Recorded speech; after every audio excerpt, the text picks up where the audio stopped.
Nous sommes venus ce matin dire merci au président du Faso et l'encourager. Donc deux objectifs pour cette rencontre. Lui dire merci pourquoi? Parce que d'une part, il a réhabilité un citoyen africain nommé Thomas Sankara, qui a été président de ce pays, pour lequel il a donné un coup d'accélérateur au mémorial en lançant déjà la réalisation du mausolée. Ce mausolée a été inauguré et nous sommes venus lui dire merci parce que nous avons été conviés et d'Afrique du Sud et du Ghana et d'Europe et du Congo, du Tchad, du Niger et du Mali et bien d'autres pays pour venir participer à cette inauguration. Nous lui avons dit merci aussi au nom des Africains qui ont beaucoup de respect et d'admiration pour le président Jerry Rawlings, le défunt président Jerry Rawlings, qui, par le biais du président du Faso, désormais donne son nom à une des rues de Ouagadougou. Et la famille de Rawlings, ses enfants et tous ses amis étaient là. Nous sommes venus lui dire aussi merci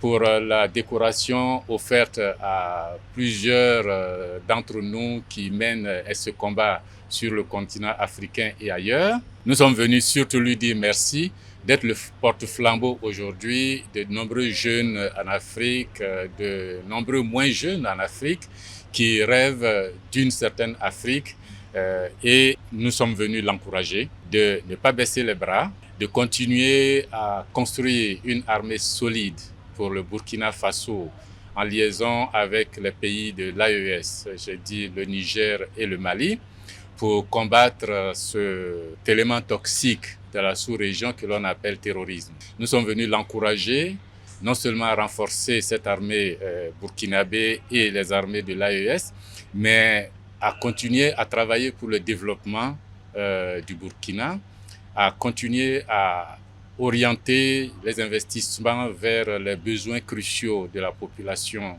du Burkina.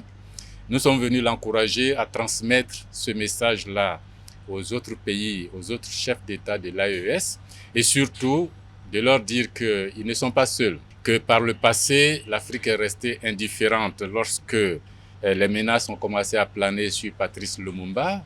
Nous regrettons aujourd'hui. Par le passé, l'Afrique est restée relativement indifférente et le monde, lorsque les menaces ont plané sur le président Thomas Sankara, que nous ne resterons pas indifférents par rapport à toutes les menaces qui pèsent sur ce que nous croyons être une révolution dans les pays de l'AES. De transmettre aux autres chefs d'État qu'il y a de nombreuses personnes en Afrique, des jeunes, des intellectuels, des cinéastes, des hommes de culture et des hommes d'action qui, sur le continent, sont à la disposition de cette dynamique. Qu'à tout moment, en cas de besoin, en cas de nécessité, qu'ils n'hésitent pas, lui, le président du Faso et ceux du Burkina, du Mali et du Niger, à faire appel à l'intelligentsia du monde, d'Afrique, de la diaspora, pour aider chacun en ce qu'il sait faire, pour faire avancer cette dynamique-là.